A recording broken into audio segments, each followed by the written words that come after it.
Shalom saudara, jumpa kembali dengan saya Priscilla di hari ini. Topik renungan hari ini, siapa yang menjemput? 2 Korintus 5 ayat yang ke-1. Sebab kami tahu bahwa manakala rumah tabernakel duniawi kita ini dibongkar, kita memiliki suatu bangunan dari Elohim, yaitu sebuah rumah yang tidak dibangun oleh tangan manusia yang kekal di sorga. Nah saudara, Bapak Yahweh memegang kendali atas semua kehidupan ini. Kalau Yahweh bilang mati, maka matilah. Kalau Yahweh bilang hidup, ya hidup. Bagaimana kalau saudara diberitahu kapan saudara akan mati? Apakah saudara sungguh-sungguh bertobat?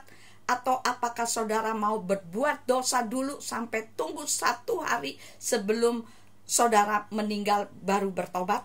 Tapi saya mau beritahu, cepat atau lambat, kematian pasti datang.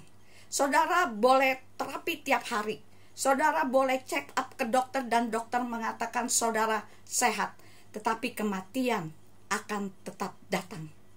Pernah nggak saudara mikir kematian dapat datang sewaktu-waktu?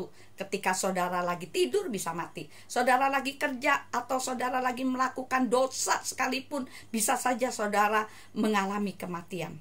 Untuk itu, selagi masih hidup, tata iman saudara.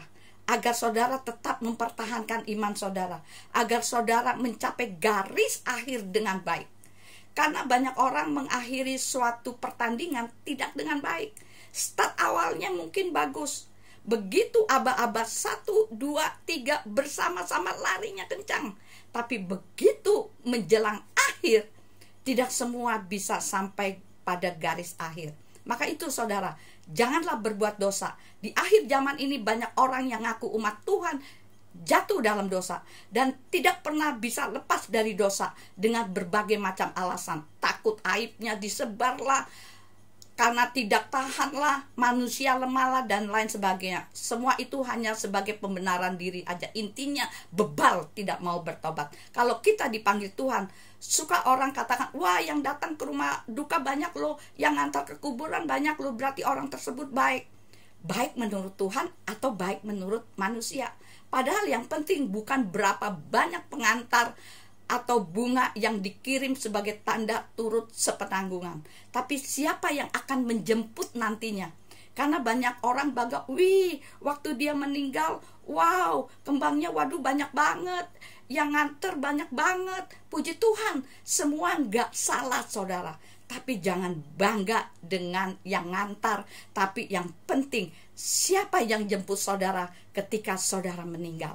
Kalau saudara mau dijemput Tuhan Yesus HaMasiah, bagaimana hidup saudara sekarang? Apakah saudara tetap taat dan setia sampai akhir hayat saudara? Untuk itu saudara, jangan bermain-main dengan kehidupan. Dan hanya saudara sendiri yang tahu kapasitas kerohanian saudara. Apakah saudara mau dijemput Tuhan Yesus atau dijemput penghuni neraka? Hanya saudara sendiri yang dapat menjawabnya. Nah, sekian renungan hari ini. Biar kiranya menjadi berkat dimanapun saudara mendengarkan renungan hari ini. Dan apabila saudara terberkati dengan renungan hari ini, kirim-kirim pada yang lain, sehingga orang lain pun akan menerima berkat melalui renungan hari ini. Tuhan Yesus memberkati. Shalom.